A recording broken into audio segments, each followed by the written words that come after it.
Hello friend, नमस्कार। तो इस वीडियो में प्रॉफिट एंड लॉस का बहुत ही महत्वपूर्ण टॉपिक कराने वाला हूं और यहां से प्रतियोगी परीक्षाओं में अक्सर प्रश्न पूछ देता है। तो ज़्यादा ना समय लेते हुए वीडियो की शुरुआत करते हैं। तो प्रश्न नंबर पहला है हमारा, रीता ने 10 रुपये में 15 खिलौने खरीद कर और 15 रुपये में 10 खिलौने बेच दिए, तो बताइए उसे कितने प्रतिशत लाभ हुआ। तो उसने 10 रुपये में 15 खिलौने खरीदे हैं। तो देखो 10 रुपये में 15 खिलौने खरीदे, आपको ऐसे लिख लेना है।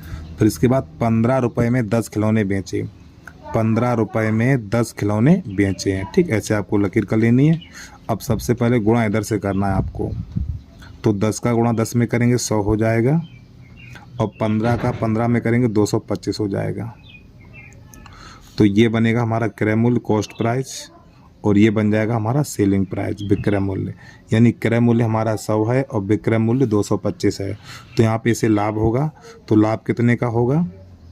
तो लाभ बराबर होगा हमारा 125। तो इसका एक सूत्र होता है लाभ प्रतिशत बराबर, वो देख लीजिए।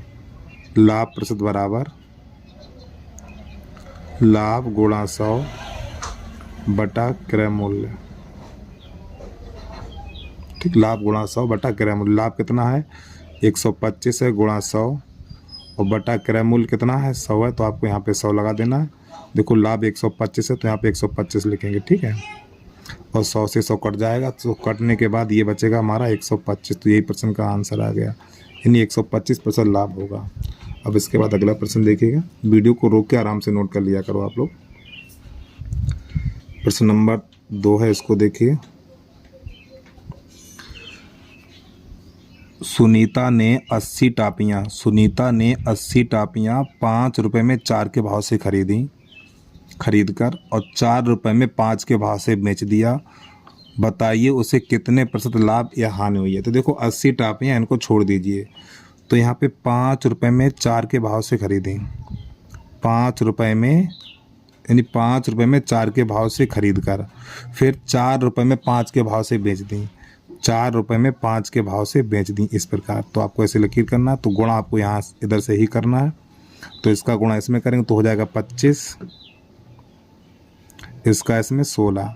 तो ये होता हमारा क्रय मूल्य और ये होता सेलिंग प्राइस, यानी विक्रय मूल्य। तो देखो क्रय मूल्य हमारा कितना है? क्रय मूल्य है हमारा, क्रय मूल्य है 25 और विक्रय मूल्य है 16। तो यहाँ पे हानि हो रही है। तो कितने की हानि हो रही है? यहाँ पे हानि बराबर 9 की हानि हो रही है। तो आपको यहाँ पे हानि वाला सूत्र लगाना है। तो नई लाइन से लिखना, हानि प्रतिशत बराबर हानि गुणा 100 बटा क्रय मूल्य कितना है? 25 है। तो आपको यहाँ पे 25 लिख देना है। तो 25 एकन 25, 25 चौकू 100 और 9 चौक 36% इसको हानि हो गई है। ठीक है, अब इसके बाद अगला प्रश्न देखिएगा आप। हमारा अगला प्रश्न है, उसको देखिएगा। रमेश ने कुछ वस्तुएं 5 रुपये में 4 के भाव से खरीदी। रमेश ने कुछ वस्तुएं 5 रुपये में 4 के भाव से खरीद कर उन्हें 8 रुपये में 6 के भाव से बेचा है। उसे इस क्रय विक्रय में कितने प्रतिशत लाभ या हानि हुई है, ये बताना है। तो देखो 5 रुपये में 4 के भाव से इसने खरीदा, फिर 8 रुपये में 6 के भाव से बेचा। ठीक, करने का सेम वही तरीका है। तो इसका गुणा इसमें करेंगे, 56 30 और 8 चौक 32। ये होता हमारा क्रय मूल्य और ये होता विक्रय मूल्य।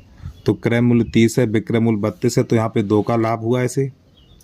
तो लाभ बराबर 2 गुणा 100 और बटा क्रय मूल्य कितना है? 30 है। ठीक, तो आपको यहाँ पे 30 लिख देना है। अब यहाँ पे 0 से 0 काटेंगे, ये काटने के बाद तो यहाँ पर बचेगा हमारा 20/3। 3 का भाग 20 में लगाएंगे तो 6 सही 2/3% इसका आंसर निकल के आ गया। ठीक है, अगला प्रश्न देखिएगा। प्रश्न नंबर 4 है।